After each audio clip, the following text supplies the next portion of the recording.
Have you ever wondered how a company can be tied to the deaths of 346 people and still walk away without a single criminal conviction?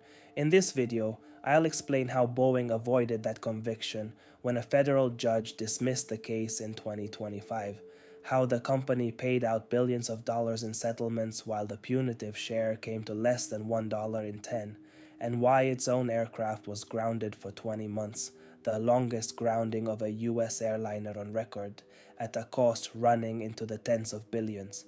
I'll show you what Boeing's own engineers meant when they described the plane as designed by clowns, supervised by monkeys, and how two nearly identical crashes 5 months apart, one off the coast of Indonesia and one outside Addis Ababa, came down to the same cause.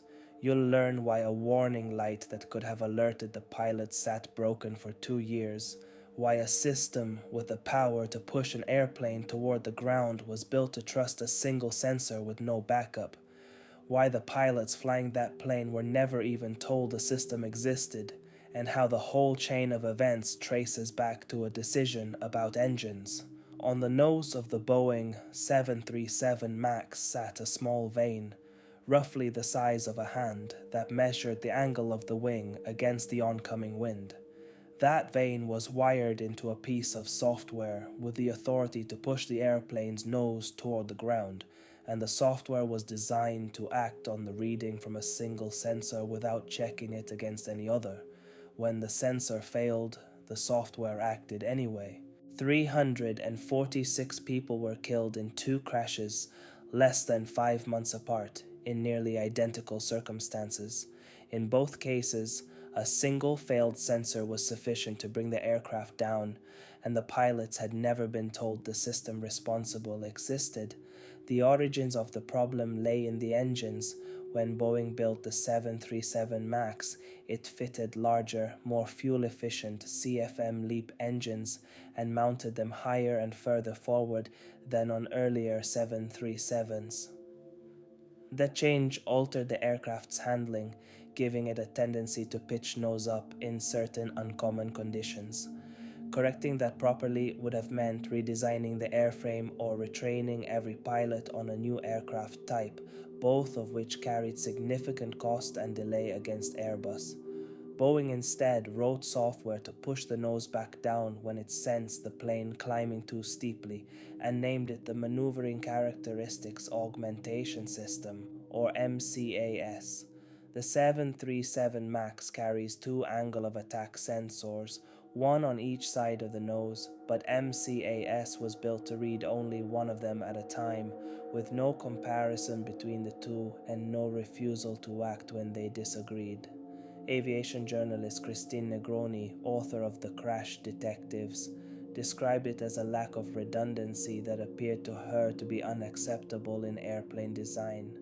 During development, Boeing also increased the authority of the system, expanding how far it could move the horizontal stabilizer from 0.6 of a degree to 2.5 degrees, more than 4 times the figure in the original safety paperwork, according to Indonesia's crash investigators. The safety assessment was never fully updated to reflect it.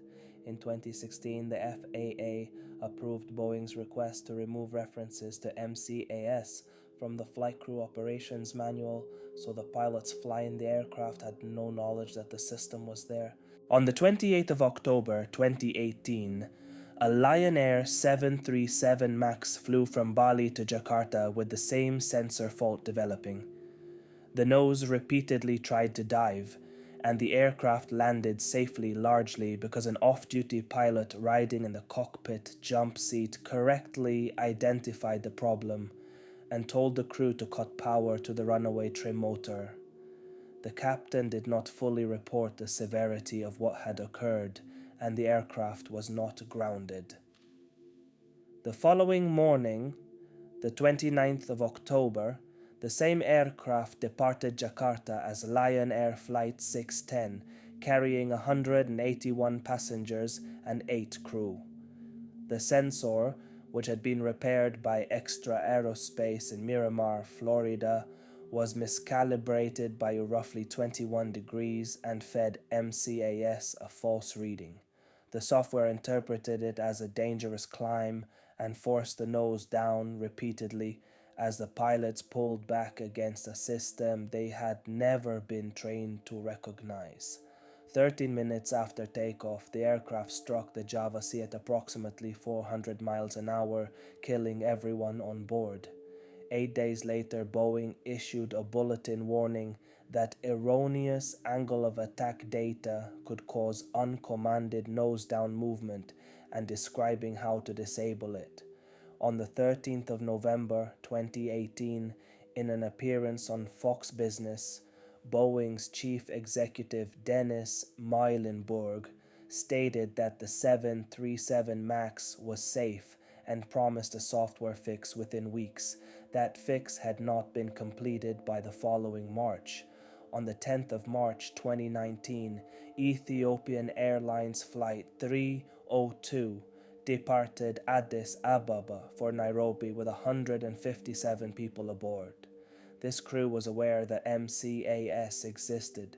Shortly after takeoff, one of the angle sensors jumped to 74.5 degrees and froze, a reading impossible in normal flight, with investigators suspecting a bird strike had severed the vane. MCAS acted on it regardless and pushed the nose down. The crew followed Boeing's instructions and cut the electric trim, but the aerodynamic forces were too strong to move the stabilizer by hand, so they restored electric power to correct it, and MCAS reactivated and pushed the nose down again. Ethiopia's Transport Minister Dagmawit Moges stated that the crew performed all the procedures repeatedly provided by the manufacturer, but was not able to control the aircraft. 6 minutes after takeoff, the plane crashed into a field, leaving no survivors. The black box data from the two flights showed nearly identical trajectories. An alert designed to warn pilots when the two sensors disagreed, the exact condition present in both crashes, was inoperative on most aircraft. Boeing had identified the software glitch responsible in 2017 and had not corrected it in the 2 years since. After the second crash, 51 regulators around the world grounded the 737 MAX before the FAA did. The United States was among the last to act on the 13th of March 2019, and by the 18th, all 387 delivered MAX aircraft were grounded, halting roughly 8,600 weekly flights across 59 airlines. Muilenburg continued to defend the aircraft, saying there was no single item and that it was a chain of events. During this period, internal Boeing messages became public. In one exchange from 2017, an employee wrote that the airplane was designed by clowns, who were in turn supervised by monkeys. In another, from 2018, an employee asked whether a colleague would put their family on a MAX simulator-trained aircraft and answered that they would not. Muilenburg was removed in December 2019, and David Calhoun became chief executive in January 2020. The grounding lasted 20 months, the longest of a US airliner on record, and was not lifted until the 18th of November 2020. The direct costs to Boeing in fines, compensation, and legal fees reached roughly $20 billion, with indirect losses exceeding $60 billion from more than 1,200 cancelled orders.